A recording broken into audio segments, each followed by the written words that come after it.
Hey guys, so you're staring at something red, right? Well, I think it's time I showed you this. This is my Federal 450D horn. I found a twin for him.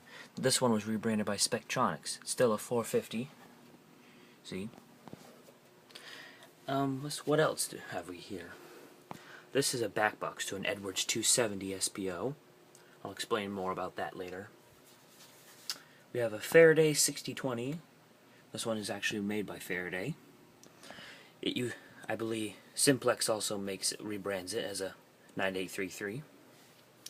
Yay, a pull station, a Firelight BG-12L, or Notifier NBG-12L. It's a BG-12 still. I like calling it that. What's this? 2 pull stations. 2 ESL 10342 pull stations.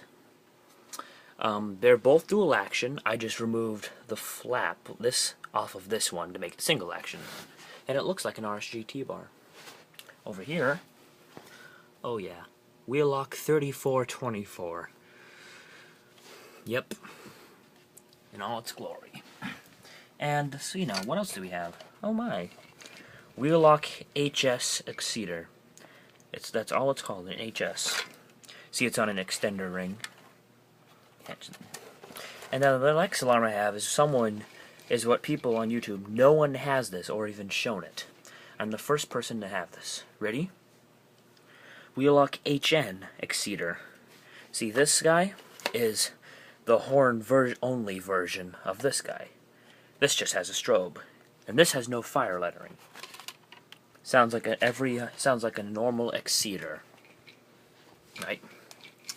Now, if you noticed, oh wait, first the back box. See, my school's fire alarm system was replaced, right? And I tried to get a 270 SPO off the system, but I couldn't.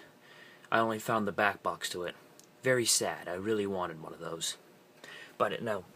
See how these are connected with wires? So my power source, or my power supply that I used to power these, or all my alarms, these guys, died. So I had to get a new one. I lucked out because I got my school's Firelight Miniscan 124 panel. Oh yeah. It's got a few troubles. I fixed a bell trouble though by end-of-line resistors and alarms. See? This was made in April of 1981, and it's a single-zone conventional panel. Very nice. Fully working. I just gotta clear these last 3 troubles. I think transmitter trouble. What I think of what that is that box that calls the fire department, but this panel never had one of those, so it must be something else. Supervisory, I don't know what it is or what it does, but I know it's important. And battery trouble, that's obvious. See, I have a trouble silence. That just stops the beeper. Yeah, obviously. This one just disconnects the transmitter. Doesn't do really anything. And then there's a test button, obviously. And how to silence an alarm is you just disable the zone, which is kind of funny. I'm not sure why there's a trouble. If someone could tell me how I can fix this, any of these troubles, excluding the battery one, I'd be very grateful. Alright, take off the bezel. See, messy wiring job.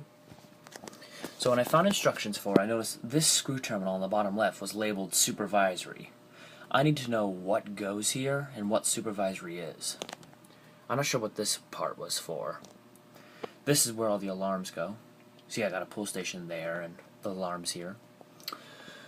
And that button, this big button, is a reset button. Right. It puts out 24 volts DC power, but there was another version of this panel that put out 12 volts. I would much rather have this one because there's a wider variety of alarms that use 24 volts DC. Here we go. Had a key and everything. Yeah, pretty sweet. So, yeah. I wonder, now you probably want me to set these alarms off, right? You're just gonna have to wait, alright?